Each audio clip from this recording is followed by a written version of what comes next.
두 가지 신분을 나누어서 예수님에 대해서 말씀드렸는데 이 두 가지 신분이 성경 한 구절 안에 동시에 구별되어서 언급된 그런 구절들이 있습니다. 그런 구절들을 우리 한번 살펴볼게요. 자, 참 이스라엘의 고백, 바로 나다나엘의 고백입니다. 12사도 가운데 나다나엘이 처음 예수님을 만났을 때 예수님을 만나자마자 그분한테 가르침 한마디도 아직 배우지 않은 상태에서 이렇게 고백합니다. 나다나엘이 대답하되 랍비여, 당신은 하나님의 아들이시요 당신은 이스라엘의 임금이로소이다. 우리가 그냥 이 고백을 읽을 때는 다 맞는 말이네. 다 맞는 말 맞잖아요. 우리가 다 아는 고백이잖아요. 그러나 이 고백이요, 그 당시 우리가 그 시대에 되돌아가서 그 시대 유대인들이 가지고 있던 어떤 그런 상황과 그것을 생각해 보면요, 이 고백은 절대 당연한 고백이 될 수가 없고 결코 이 심상한 고백이 될 수가 없습니다. 사실은요, 이 고백이 우리가 너무나 잘 알고 또 많은 분들이 외우고 있는 베드로의 고백하고 같은 고백이에요. 예수님께서 제자들에게 너희는 나를 누구라 하느냐라고 했을 때 베드로가 어떻게 고백하죠? 주는 그리스도시요 살아계신 하나님의 아들이로소이다라고 고백을 하잖아요. 예수님께서 칭찬하시고 이것이 사람으로부터 온 것이 아니고 하나님 아버지로부터 왔다고 말씀하시고 내가 이 반석 위에 내가 내 교회를 세우리라 말씀하시죠. 그런데 이제 가톨릭에서는 그 반석을 이 베드로라는 이름이 반석, 돌이라는 뜻이기 때문에 베드로가 반석이라고 주장을 합니다. 그래서 베드로를 초대교황이라고 주장을 하는데 그러나 그것은 말이 안 되는 주장이고 예수님이 이 반석 위에 내 교회를 세우겠다는 말은 바로 이 베드로의 고백을 가리키는 것입니다. 이 고백, 이거 바로 우리 기독교 신앙의 가장 핵심이고 기초잖아요. 이 그리스도를 향한 이 고백 위에 내가 그리스도의 교회를 세우겠다는 말씀이죠. 그럼 가장 우리 기독교의 핵심 고백인데 그것이 베드로의 입에서 나왔는데 이 베드로의 고백이 사실은 원조는 아니라는 거죠. 그 이전에 나다나엘이 같은 고백을 했어요. 베드로는 그리스도라고 고백을 했는데 나다나엘은 이스라엘의 임금이라고 고백했잖아요. 근데 그리스도는 이제 이 헬라어로 히브리 말은 원래는 메시아잖아요. 그러니까 메시아라고 고백한 거예요. 근데 제가 좀 전에 말씀드렸죠. 그 당시 유대인들에게 메시아가 가지는 의미가 뭐라고요? 메시아는 그냥 그들의 민족이 기다리고 있던 민족적 그들의 이스라엘의 왕이라는 개념이에요. 그러니까 이 나다나엘은 이스라엘의 왕이다라고 고백을 했는데 임금. 그 말이 곧 베드로가 고백한 그리스도라는 고백하고 같은 고백이에요. 자, 그렇다면 이 두 고백을 비교해 보십시오. 하나는 이스라엘의 민족적 왕이라고 하시고 예수님이, 또 하나는 이분이 하나님의 아들이라고 고백한 거예요. 그들 민족의 메시아를 기다리는 사사가 오랫동안 있었거든요. 그래서 이 예수라는 청년이 이분이 바로 그들 민족이 기다려왔던 이스라엘의 임금이다 혹은 그리스도라는 고백은 할 수가 있습니다. 그러나 이분이 동시에 하나님의 아들이시다? 이거는 또 완전히 다른 얘기거든요. 이거는 정말 성령님의 계시가 있지 않다면 유대인들로서는 할 수 없는 고백이에요. 이 베드로야 예수님을 좀 따라다니면서 기적도 체험하고 이분이 정말 이런 분을 알아서 이런 고백을 할 수 있다 하지만 저는 놀라운 게 어떻게 나다나엘은 예수님을 만나자마자 이 예수님이 하나님의 아들이시라는 고백을 할 수가 있었을까요? 이것은 정말 성령님의 초월적인 역사가 아니라면은 절대 이런 고백을 할 수가 없다는 거죠. 근데 더 중요한 것은 한번 보십시오. 이 두 가지 예수님의 신분이 나오는데 이 신분은 구별되는 신분이라는 거예요. 하나님의 아들은 바로 전 인류에 대해서 가지시는 그 첫째 신분에 속한 어떤 신분이고 이스라엘의 민족적 메시아, 바로 이스라엘의 임금, 바로 그리스도라는 이 신분은 두 번째 신분에 속하는 거라는 거죠. 그러니까 이것이 동시에 고백되면서 구별되어 있다는 것을 우리가 알 수가 있습니다. 마태복음 1장 1절이 바로 아브라함과 다윗의 자손 예수 그리스도의 세계라, 족보라 이런 뜻이죠. genealogy 영어로는. 근데 이제 이 말은 결국은 아브라함의 자손이시기도 하고 예수님께서 다윗의 자손이기도 하다는 얘기죠. 물론 아브라함과 다윗의 혈통을 이어서 예수님이 태어나신 건 맞죠. 그러나 단순히 육적 혈통을 이었다고 이 두 사람 이름이 언급됐을까요? 그것은 아니라는 거죠. 이 두 사람의 이름이 언급된 이유가 뭘까요? 바로 예수 그리스도가 이스라엘에게 전해 내려온 이 아브라함의 자손으로서의 어떤 언약을 궁극적으로 완성할 분으로 이 땅에 오셨고 그 다음에 다윗의 언약을 완성하실 분으로서 이 땅에 오셨다는 거예요. 그러나 이제 제가 조금 전에도 말씀드렸지만 이 아브라함의 언약을 이룰 궁극적인 후손, 아브라함의 자손이라는 신분은요, 바로 전 인류를 향한 신분이라는 거죠. 왜? 아브라함의 언약 자체가 전 인류를 향한 언약이기 때문에. 그러나 다윗의 언약은 바로 이스라엘 민족에게 내가 장차 민족적 메시아를 보내주겠다는 그 언약이잖아요. 그래서 예수님의 족보의 첫 절부터 예수님의 구별되는 이 두 가지 신분을 나란히 언급하고 있다는 거예요.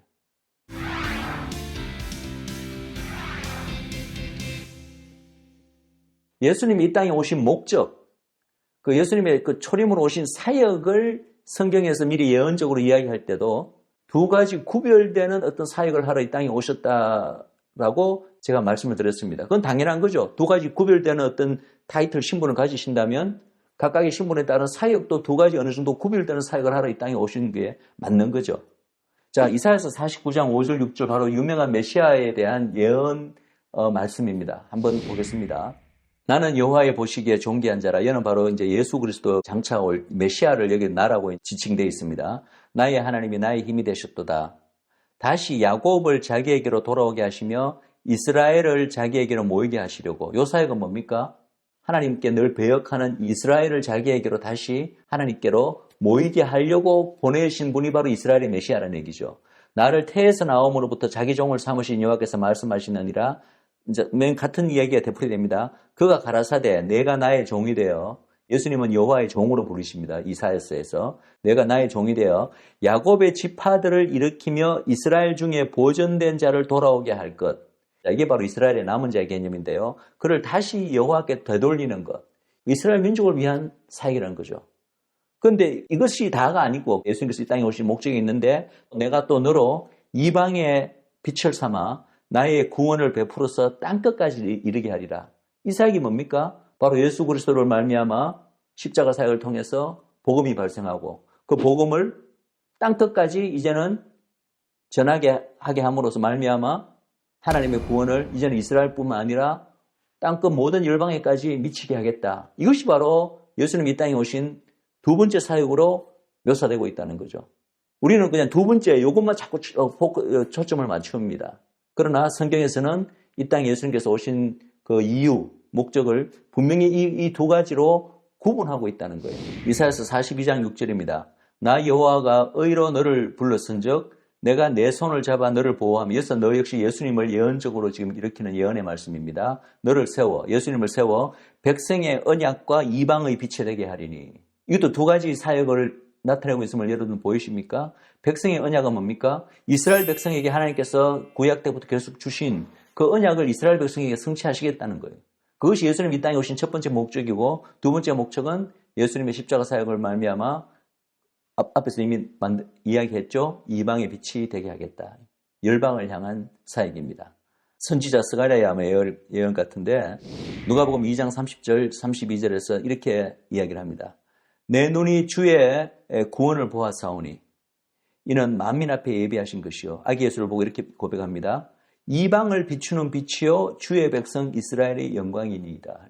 여기도 주님이 이 땅에 태어나신 이유를 두 가지로 설명하고 있는 걸 보이십니까? 하나는 이방을 비추는 빛이고, 그죠? 그것은 온 열방을 향한 사역, 그죠? 예수님의 전 인류를 향하신 그 신분에서 오는 사역이죠, 그죠? 그런데 또 두 번째는 뭡니까? 주의 백성 이스라엘의 영광이다, 이렇게 되어 있습니다. 바로 이스라엘 백성을 향한 어떤 예수님의 사역을 나타내는 말이잖아요. 또 있습니다. 로마서 15장 8절 9절에 이렇게 이야기합니다.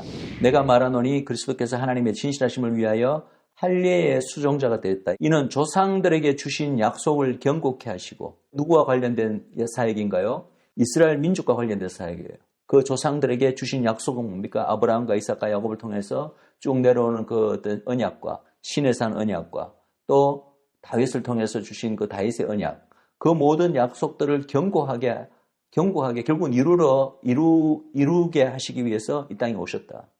그리고 또 하나, 이방인으로 그 긍휼하심을 인하여 하나님께 영광을 돌리게 하려 하십니다. 이건 어떻게 이루어지나요? 바로 복음이 이방 땅에 전파됨으로 말미암아 이방인은 하나님과의 어떤 이 약속이 없던 관계였는데, 구약시대에는. 그러나 오직 하나님의 긍휼하심과 은혜로 이 하나님의 이 구원의 축복 안에 들어오게 됐기 때문에 그저 하나님의 긍휼하심과 사랑과 자비를 노래할 수밖에 없는 거죠. 찬양할 수밖에 없는 거죠.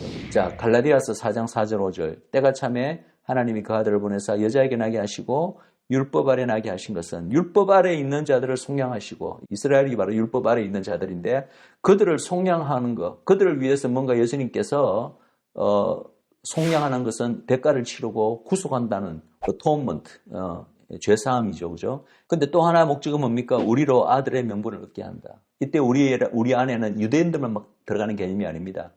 바로 복음을 통해서 예수님을 믿게 된 모든 열방인들이 같이 포함되는 개념입니다.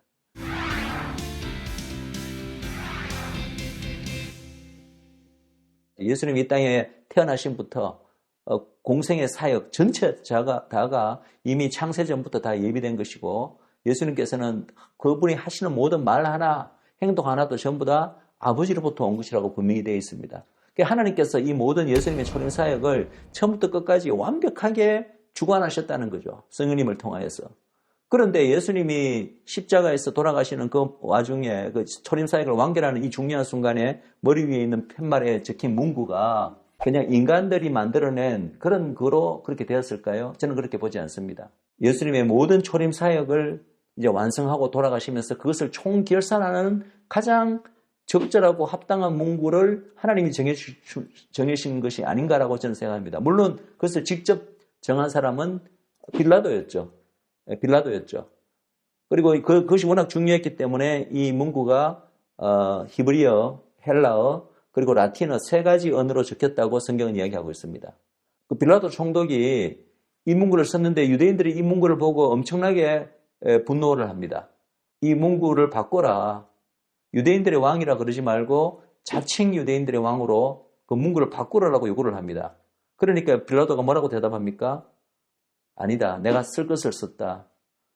그 말을 들으면 꼭 이 어떤 빌라도의 변덕에 의해서 이 문구가 정해진 것 같지만요. 우리가 이러한 성경의 이 십자가 사역에 담긴 조금 전에 제가 말씀드린 그런 전체적인 그런 하나님의 그 주권을 우리가 인정한다면 비록 빌라도는 자기가 쓸 것을 썼다고 이야기했지만 그 모든 것 자체에 이미 하나님의 초자연적인 초월적인 어떤 섭리적 역사가 역사했기 때문에 이 뜻이 적혔다고 생각합니다. 결정된 타이틀은 유대인들의 왕이라는 우리가 별로 뭐 고개를 갸웃하는 이게 우리한테 무슨 의미가 있어? 라고 생각하는 그런 타이틀이 그 위에 적혔다는 거죠. 그러나 우리가 여기서 다시 한번 생각해야 될 것은 어쩌면 그 타이틀이 하나님께는 가장 중요했기 때문에 그 타이틀이 적힌 것이 아니었을까. 그리고 하나 또 이 재밌는 이야기를 하시는 분들이 있는데요. 나사렛 예수 유대인들의 왕이라는 이 문구가 히브리 말로 적혔다고 되어 있잖아요. 그럼 이것을 히브리 말로 그대로 표현하면 이렇게 된답니다. 예슈아 하 나사레이 베멜렉 하 예후딤. 근데 이 네 글자, 네 단어로 이루어졌는데 이 네 단어의 각각의 첫 히브리 글자, 영어로는 뭐 YHVH로 되어 있지만요. 히브리 글자로 첫 이 글자를 읽으면요. 욤, 해, 밥, 해가 된답니다. 욤, 해, 밥, 해. 그게 뭡니까? 우리가 영어로는 야훼라고 번역되는 모음이 없고 자음 네 글자로 이루어진 바로 예수님, 하나님의 거룩하신 이름이 나온다는 거죠. 근데 이 유대인들은 당시뿐만 아니라 구약 때부터 이런 방식으로 어떤 문장이나 어떤 문구를 읽을 때 그 단어의 첫 글자만 떼갖고 뭔가를 조합해서 이렇게 읽는 것이 그들의 어떤 신비한 어떤 전성에 유래했는지는 모르겠지만 그것이 굉장히 보편적으로 파퓰러한 그런 어떤 관습이었다는 거예요. 예수님 당시에도. 그것을 우리는 아크로님이라 부릅니다. 영어로는. 지금도 우리가 그걸 우리 일상생활에도 많이 늘 쓰는 방법이죠. 구약시대나 예수님 당시에는 유대인들은 어떤 것을 딱 읽으면은 거의 뭐 본능적으로 첫 글자를 딱 떼어서 읽는 이것이 한눈에 그냥 딱 들어오는 식으로 돼 있었다고 합니다.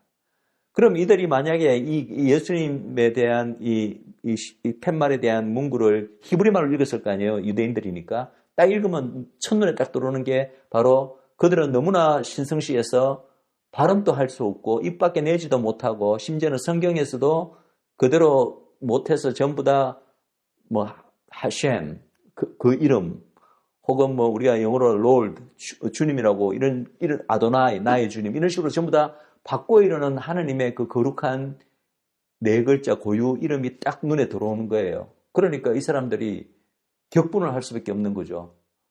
하나님을 사칭하는 거로 지금 몰아붙여서 예수님을 십자가에 못 박혀 죽이는 판국에 바로 이 야훼 하나님의 거룩한 이름이 첫 글자가 딱 나오니까 이 사람들이 격분을 해서 빌라도에게 이 이름을 바꿔라. 만약에 자칭 유대인이라고 문구를 고치면 이게 깨져버리거든요. 야훼 하나님의 이름이 나오지 않게 되잖아요. 그래서 이걸 주장했고 뭐 어떤 이유에서 모르지만 빌라도가 그것을 거부했다. 내가 쓸 것을 썼다. 만약 그것이 사실이라면 빌라도가 거부한 건 역시도 처음에 이 문구를 쓴 것도 그리고 유대인들의 이러한 요구에 대해서 그것을 거부하고 내가 쓸 것을 썼다라고 그것을 거부해서 결국은 이 명칭으로 십자가에 달리신 예수님께서 달려 죽으시게 한 것 역시도 다 하나님의 초자연적인 역사의 결과가 있었다고 우리가 볼 수 있지 않겠습니까? 어떤 일을 행하셨길래 유대인들의 왕이란 타이틀이 그렇게 중요했던가? 어쩌면 하나님에게. 그 부분을 우리가 한번 생각해 보아야 될 필요가 있다고 생각합니다. 그래서 오늘은 바로 예수님의 이 두 가지 신분에 대해서 나눴고요. 특별히 이제 다음 강의는 유대인들의 왕으로서 주님께서 어떤 일을 행하셨나라는 부분을 한번 나눠보도록 하겠습니다. 예, 강의를 이것으로 마치겠습니다.